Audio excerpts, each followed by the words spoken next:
Hey guys, it's Dean. Welcome to the Better Man podcast. Today's episode is a solo episode.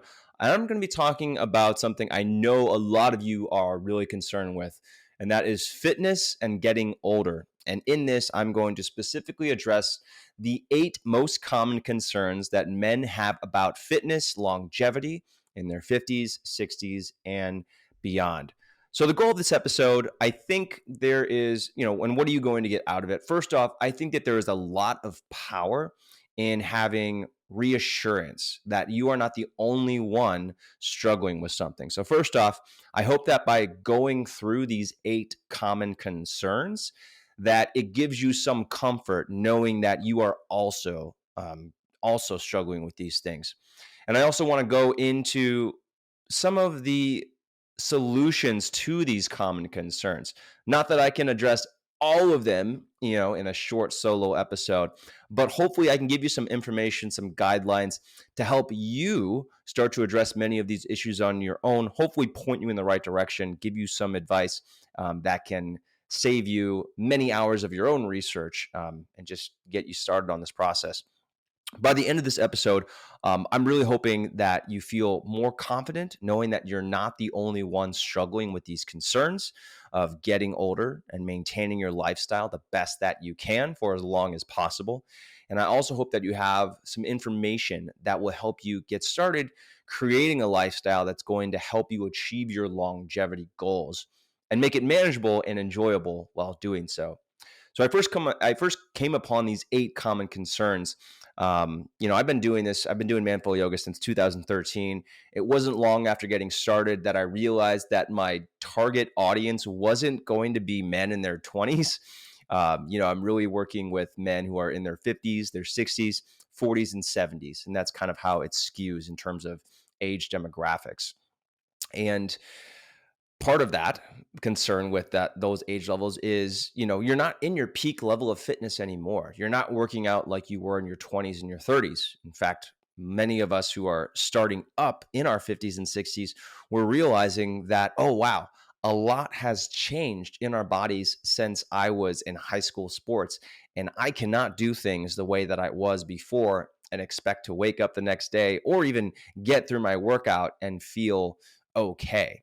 So, I've been working with men of this age demographic for a very long time now, almost 10 years. And as I interact with these men, I learn about these common concerns that people have. And I'm going to go into these 8 things in a second. But I also did some member interviews within the last couple of weeks to really dive into these in a little bit more detail and hear from people themselves what these concerns were and specifically why did they have these concerns.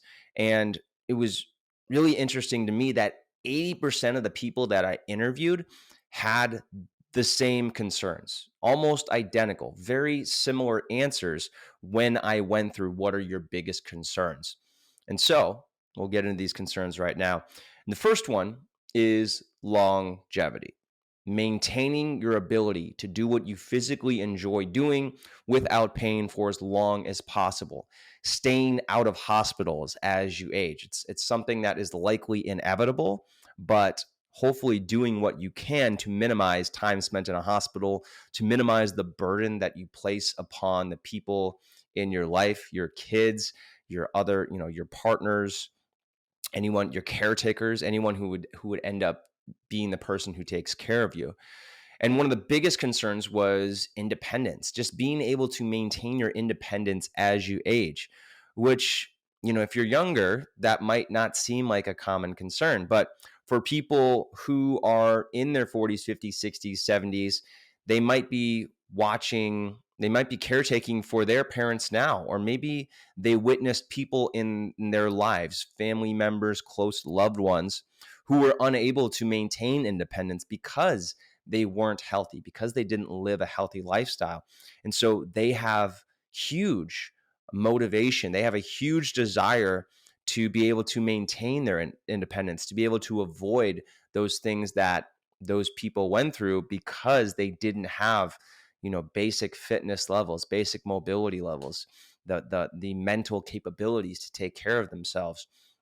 And now that, if you are in your 60s and you're retiring, you want to be able to enjoy your time. You want to be able to take those trips that you haven't taken yet, to be able to do those things that you haven't been able to do when you're working, your entire life. So longevity is the one of the biggest concerns that I hear about. The second concern that I hear about is just confidence that your fitness program is working. There's so much information online. There's so many conflicting opinions. There's so many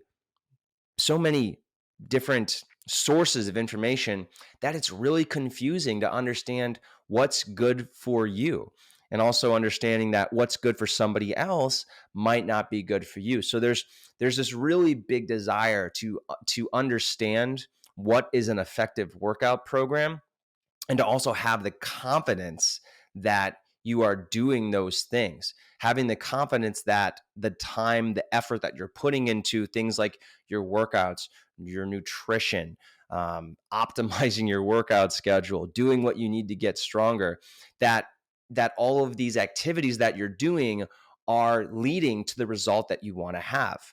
And this is a really big concern with people when they don't have, if they don't have guidance, or if they're trying to put together the program on their own. You just don't know if what you're doing is effective for you. So there's this very big concern with people, that they want to be confident that what they're doing with their fitness endeavors is effective, that it's working for your fitness goals. So that is concern number two. That is a really big one. Concern number three is enjoyable and sustainable fitness. So we know that we should be working out. No matter what age you are in your life, you should be working out. You should be doing workouts that you be working out, right? That's it. But we want it to be enjoyable, and we want it to be sustainable. We don't want to go into our workouts dreading them, right? We want to actually enjoy our workouts. If we're going to be working out for 30, 45, 60 minutes a day, hopefully it's something that we actually enjoy doing. It's not something that we just show up and do because we have to. It's something that we show up and get to do, something that we enjoy doing. And so, there's a lot of people, I think, avoid certain exercise because they think it's not going to be fun. It's not going to be enjoyable. Or maybe they did it once and they just didn't like it. Maybe they didn't have a good instructor. Maybe the environment wasn't right. Maybe they were doing exercises that weren't appropriate for their fitness level. And so the bottom line here is that people want to enjoy their fitness, and they want to be able to do it in a way that is sustainable, right? You don't want to have to force yourself to do your workouts every day. So the questions there are, well, what would be enjoyable for you? What is appropriate for you? How do we decide on workouts? What are guidelines that you can use to make sure that the workout program you're following is going to be enjoyable for you, and also that it's sustainable? Most people can get through 2 to 3 weeks of a workout program. No, most people can do it. They can push themselves, they can force themselves to do workouts for a few weeks. But beyond then, if it's still too challenging, if your body hasn't adjusted, maybe the workout program isn't appropriate for you, or maybe you just don't like whatever the fitness discipline is, then it's not going to be sustainable. Eventually, you're going to quit because it's just not fun. And so we want to be doing exercise. There's a desire to do that to stay healthy, but we also want to make sure that we actually enjoy it so that it can last. Concern number four, I've labeled this healthy lifestyle integration. And by that, I mean, how do you integrate all of the things that lead to a healthy lifestyle into your life? How do you weave nutrition, exercise, sleep, stress management, and community, purpose, spirituality? How do you weave all of those things into a healthy lifestyle? How do you make that realistic? What are time-saving strategies that you can use? How do you look at what your life is now and figure out how to integrate things that you might not normally do in day-to-day activities so that they are healthier. So for example, what can you do while you're working so that you're doing more movement, or you're doing some stretching, or you're doing some mobility work? How can you integrate healthy practices into making breakfast, into family time, into playing on the ground with your kids? So there's this really big concern about, well, I have to do all of these different things in order to be healthy. How do I do that? How do I successfully start doing all of those things? And how can I possibly do all of those things, right? It's really overwhelming. And so, the first thing there is to recognize that you're not going to integrate all of these things into your existing lifestyle at once. Change is really difficult. I've talked about this before on this podcast. Change is really difficult. And on top of all the things that you are already doing, I want you to think about all of those things you're already doing, all the effort it takes for you to maintain the things that you're doing on a day-to-day basis. And now you're going to add things on top of that, right? Most of us are probably operating at about 90 to 100% of our capabilities right now. So if you're thinking that you can throw on 6 new habits every day on top of that, you're out of your mind. It's not going to work. So the first key of healthy lifestyle integration, of getting these practices into your daily life, making them a habit, is to recognize you can't do all of them at once. You have to build into them slowly. You have to start one by one. You have to recognize that you're not going to just start living a healthy lifestyle tomorrow and that it's going to stick, but to slowly integrate practices into your life so that maybe 6 months or a year from now, you're doing the things that you visualize yourself doing, that you want to be doing. But because you've added those habits into your life over time rather than in one day, they're actually sustainable. They're actually lasting. They feel natural. They don't feel forced. And so there are a lot of things that go into a healthy lifestyle, and you're not going to be able to do all of them at once.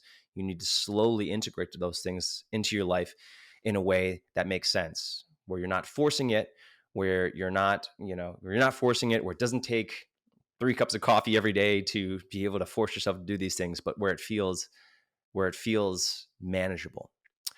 The next concern, this is concern number 5, is consistency, motivation, discipline. These are the big ones when it comes to this. This is probably the biggest one that I hear about when I talk with people in Manful Yoga community. They don't have the consistency because they don't have the motivation. They don't have the discipline to show up and do their workouts when they said they would. And there's a lot of things that get in the way of this. There's work that gets in the way. You have every intention of doing the workout, but maybe work runs later than you thought it would. Maybe you wake up the next morning and you were going to work out in the morning, but you just don't have the energy that day. There's also the fact that life gets in the way sometimes. Things come up that you did not plan for, and it gets in the way of your workouts. So, part of these things are not avoidable. Life is going to get in the way. Things are going to come up. Your schedule is going to get wrecked. That's just life, right? But other things are really controllable. So if you are planning on doing a workout when you don't have energy and you don't feel any motivation to do it, and you're, that time is open and there's availability, but you knowing yourself, you're not going to have the energy or the motivation to do it at that time, then that is a plan that's not going to work. So there's a lot of strategies that you can utilize to teach yourself self-accountability, to make sure that you are more consistent, to develop your personal motivation, and to learn more about what discipline is versus motivation. Expecting that you're going to have motivation every day to work out is it's a myth. It is what is the word I'm looking for? It is a falsehood. you are not going to have motivation every day to work out. Even if you're a really excited person about exercise, you're just not going to show up to your workout every day thinking, I am so happy I'm here. I cannot wait to do my workout. There's nothing else I'd rather do. I would much rather not take a nap or lay down on the couch or watch TV. I just really want to do my workout. All right, that's not true.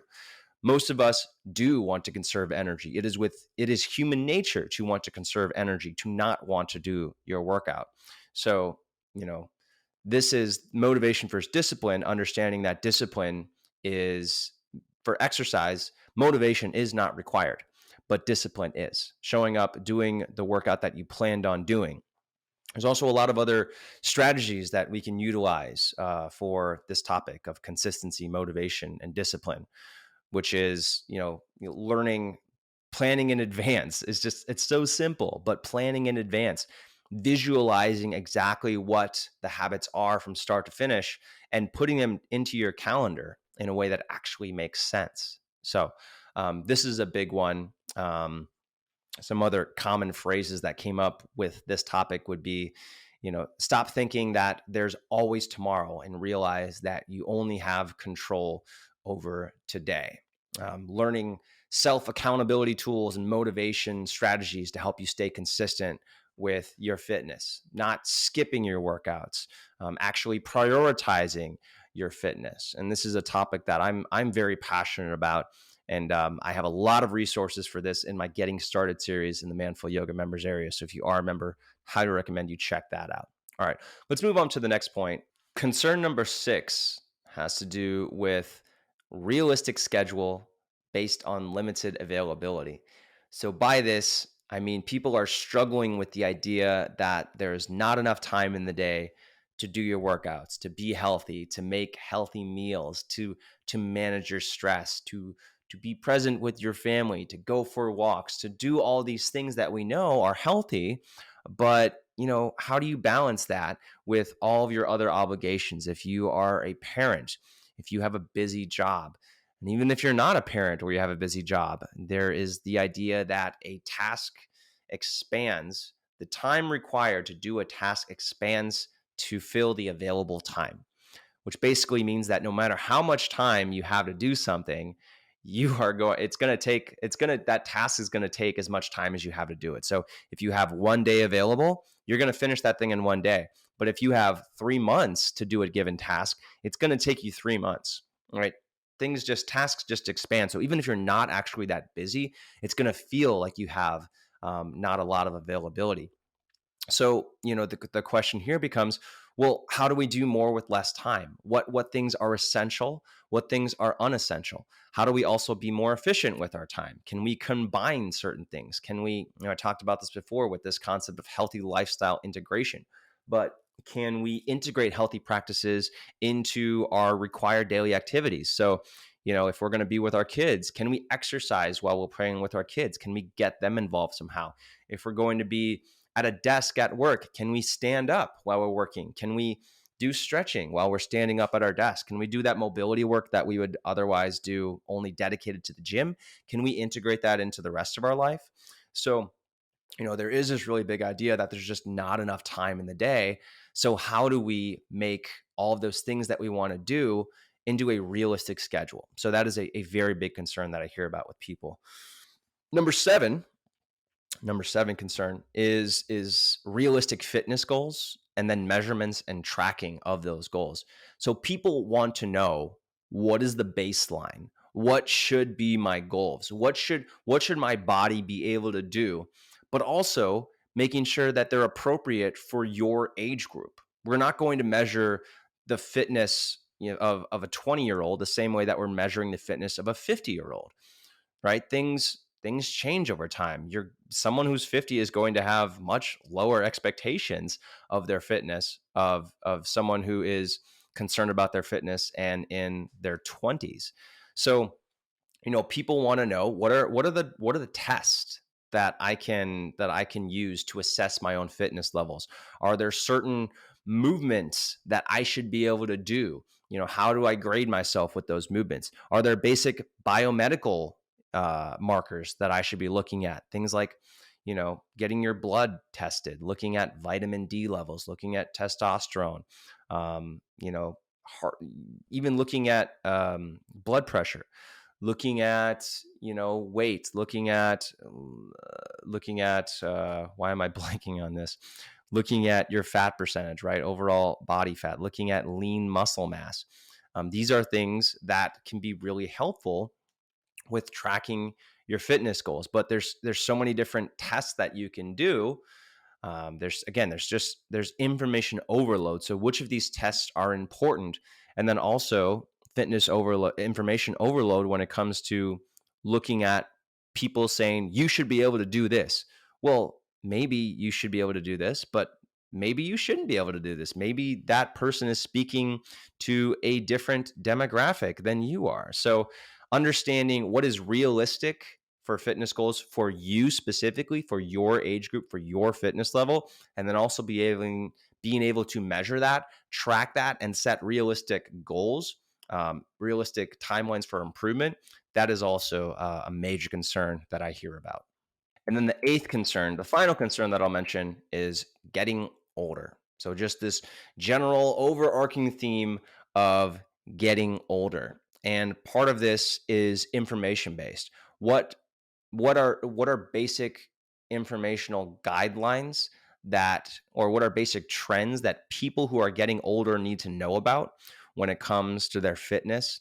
How does fitness change as you get older? What should resistance training look like from your 30s compared to your 50s or your 60s? People know that resistance training is important, especially as you age. Most people know that you lose muscle as you age, but what should we do about that? So, and also, there's also the information side, but also the mental side of it. How do you prepare yourself mentally for getting older? What are mindsets that you need to adopt as you get older? How do you change your approach to your fitness? How do you scale back expectations instead of comparing yourself to what you were able to do in your 30s? How do you set new goals for your 50s or your 60s? And so understanding these things, understanding both the informational side in terms of what happens as you get older and what should you do about it, but also getting wisdom from other people who have been through the aging process and understanding what has worked for them. How have they reconciled the idea of getting older? How have they been okay with giving up certain things, of giving up this idea of who they were before and moving forward into who they are now? And so this is the probably the biggest concern is fear of getting older. It's going to happen to all of us who live a longer natural life, and there is surprisingly little fitness information out there. I think there is a fitness is seen as something that's for younger people, which is of course not true, but the reality of social media is that people are going to watch people working out in their 20s more so than people working out in their 50s or their 60s. You know, that's just human nature. Human nature. We want to see younger people jumping around doing things, and with confronted with the Instagram, the TikTok algorithm, the YouTube algorithm, YouTube and everybody is going to show you the 20-year-old working out compared to the 6-year-old working out. That is just the reality of it. And so it presents this idea that people who are older are not working out, that fitness is not for people who are older. And obviously that's not true. Fitness is for everybody. It changes as we get older, but it's for everybody. So we've gone through those 8 common concerns. We talked about longevity. We talked about being confident in the effectiveness of your fitness endeavors, meaning being confident that what you're doing is working. Enjoyable and sustainable fitness. So wanting to be able to enjoy your fitness, to make it effective, but also make it so that you want to keep doing it for a long period of time, ideally forever. Healthy lifestyle integration, being able to do all of those things that lead to living a healthy life and being able to realistically implement those things into your life. Consistency, motivation, discipline. These are the big ones. These are mindsets. These are having the appropriate strategies in place, having the appropriate mindsets in place so that you do your workouts when it comes to do it, comes time to do it. Part of that is discipline. Part of that is proper planning. After that, we have a realistic schedule based on limited availability. We're all busy. So how can we do all the things that we need to do to be healthy in a way that's realistic? And then being able to track your fitness goals, being able to come up with appropriate fitness goals for your age group, for your fitness level. And then lastly, getting older, just understanding what happens as you get older, not just information, but also understanding how to adopt new mindsets as you get older, recognizing that it's okay to get older, but we just need to change things. So, and how do we get started addressing these concerns? So I wanted to give you some tips to help with this. I can't give you the entire book on all of these things, but hopefully point you in the right direction here. So one thing is establishing a habit of daily exercise, just getting into the habit of working out every day. And it doesn't have to be at the same time every day, but it should be every day. Part of that should include daily movement, at least going walking, doing some cardio if you want to do that, doing cycling if that's what you want to do. Strength training, which doesn't have to be with weights. You can do strength training with your body weight. You can use resistance bands. You can do other forms of resistance training. And then also flexibility and mobility work, things like what we do with Manful Yoga to make sure that you have a solid foundation of flexibility and mobility to build upon, to keep your body healthy, to keep your joints pain-free. And then making sure that you're relying on discipline instead of motivation to do those workouts and hopefully enjoying them.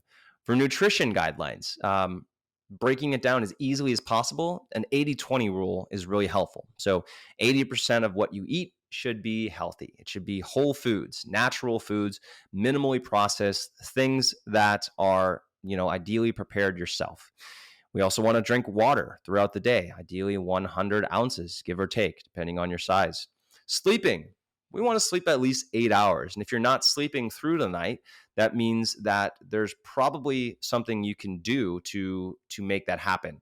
That could be altering your sleep environment, meaning that you make it darker, you make it more quiet. It could also be changing the things that you do leading up to bed. So getting rid of phones, getting rid of screens before you go to sleep, doing foam rolling, doing stretching, things that help you to wind down, to activate the parasympathetic nervous system, to get you out of fight or flight and into rest and digest. There's also this idea of developing an interest in fitness. So it's going to be really hard for you to implement, living a healthy lifestyle if you don't develop an interest in fitness. So that could be a self-guided interest, meaning you have podcasts that you listen to, you have books that you read, and it could be anything. It doesn't have to be exercise related. It could be diet related. It could be a cookbook, just to get you making foods yourself from whole foods. And it could also be not self-guided, right? You could hire coaches who resonate with you. You could get a personal trainer. You could hire somebody to teach you about fitness, but we do want to develop an interest in fitness. That's definitely going to be helpful. We also want to implement habits in a way that is sustainable. So learning how to implement habits is a critical life skill. I talk about them a lot on this podcast and just in general. My two favorite resources for this are Tiny Habits by BJ Fogg and Atomic Habits by James Clear. So I'd highly recommend you pick up those books, learn how to implement new habits.